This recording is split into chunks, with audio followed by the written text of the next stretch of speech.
Hello everyone, আসসালামু আলাইকুম। আশা করি সবাই ভালো আছেন। আপনাদের আমি ভালো আছি। আজকে বাড়ির মাঠটায় দেখি হইচই হইতাছে, তার জন্য রুমের থেকে বাইরে হইলাম। বাইরে দেখি অনেকটা মানুষ দিয়ে ভরা। ভাবছিলাম মারামারি হইতাছে, কিন্তু না, দেখি এখানে লুট খেলা হচ্ছে।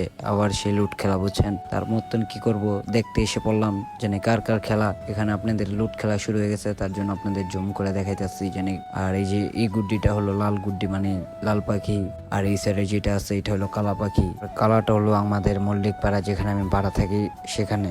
আর লাল কালারটা হলো আমাদের কাইক্কা ট্যাগে, বুঝছেন। আর এখানে বাজিটা হলো খাসি, যে জিতবে সে পাবে খাসি। আর মাঠে অনেকটাই মানুষ দিয়ে ভরা চার সাইডে। তার জন্য কি করব, এক সাইডে আমি কোনাতে হয়ে ভিডিও করতেছি। এখানে লালটা আগে রয়েছে, লালটার অনেক পয়েন্ট হয়ে গেছে, কিন্তু কালাটার আবার এখনো পয়েন্ট এত একটা হয় নাই। আর এদিক দিয়ে দেখতেছে আমাদের এক ভাগিনা জ্বালানি করতেছে। এটা হলো আমাদের বাড়িওয়ালার নাতিন, সে আবার জ্বালানি করতেছে। কিন্তু আজকের খেলাটাতে ডুল বাজনা সবই নিয়ে আসছে। আর দেখতে দেখতে লাল পাখি উইন হয়ে গেল, লাল পাখি জিতে গেল, সে খাসি নিয়ে যেতে আসছে গা। আর আমিও বাড়িতে চলে যাচ্ছি। আর সবাই ভালো থাকবেন, সুস্থ থাকবেন। নেক্সট টাইম আবার কোনো ব্লগ নিয়ে দেখা হবে। আল্লাহ হাফেজ।